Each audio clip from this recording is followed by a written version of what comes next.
As Jack projects the superiority of his country around the world, back at home, a desperate struggle for civil rights is tearing America apart. If you are African American in the United States in the 60s, you're not living in a democracy. You're living under an apartheid dictatorship based on race. We're still seeing intense violence.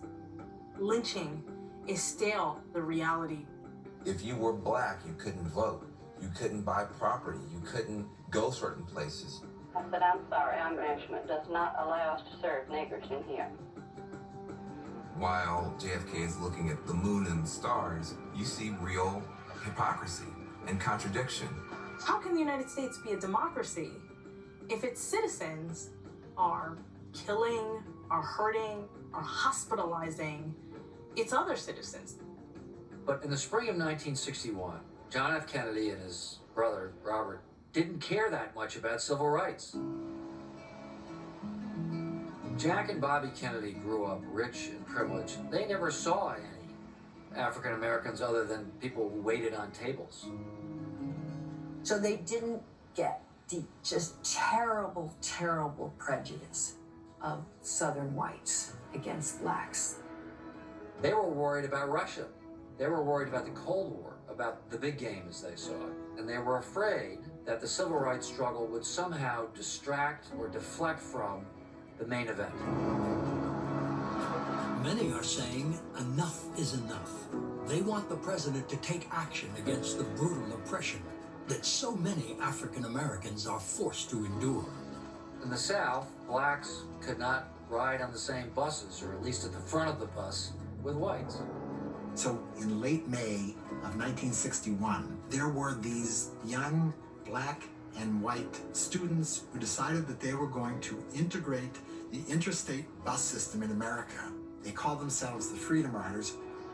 They're going to challenge segregation in the South by riding through the most dangerous areas. Passengers on one bus were attacked at the bus station in Anniston. Another bus halted outside town by a flat tire was set afire. It puts the savagery and it puts the brutality on television. It puts kind of this massive resistance on display, not just across the country, but across the world. And the governor of Alabama, John Patterson, had said, "Citizens of the state are so enraged, I cannot guarantee protection for this bunch of rabble-rousers." The whole world is watching. The violence could undermine Kennedy's presidential authority.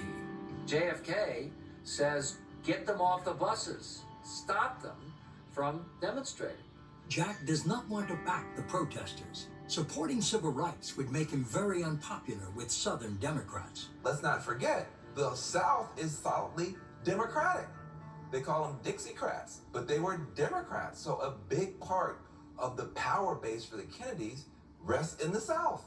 In a desperate attempt to defuse the situation, Bobby makes a call. Bobby tried to convince the Freedom Riders that they should cool down for a bit and just not embarrass the president. The wonderful response of the young civil rights leaders is, we've been cooling off and slowing down for 50 years, and we're going to keep going.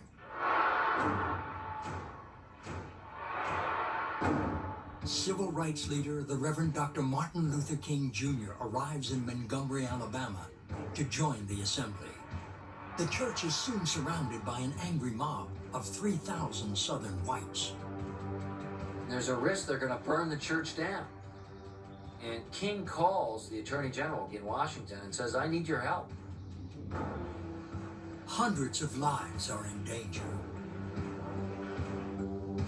Bobby realizes he has to act. On the issue of civil rights, there's no middle ground. You're either for civil rights or you're against civil rights. The Attorney General couldn't very well let all these people die. That would have been an immense tragedy. Bobby knew that he had to protect them. It was really a question of doing the right thing. Politics be damned. Bobby sends in a federal force to protect the lives of Martin Luther King Jr. and the Freedom Riders. And this was Bobby's real baptism in terms of what the civil rights movement meant to him. Bobby Kennedy has to be educated.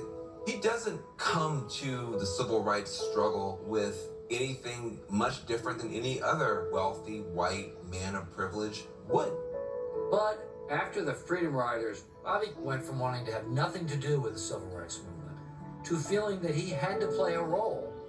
I think we're just going to have to face up to our responsibilities. And this is 1961, it's not 1861. And we're going to have to continue to make progress. For Jack, the Freedom Riders' protest could not have come at a worse time. All eyes are on him as he heads to Europe and his first face-to-face summit with the leader of the Soviet Union. John Kennedy wanted to show the world that he is a statesman. But Kennedy was walking into an ambush and he had no idea.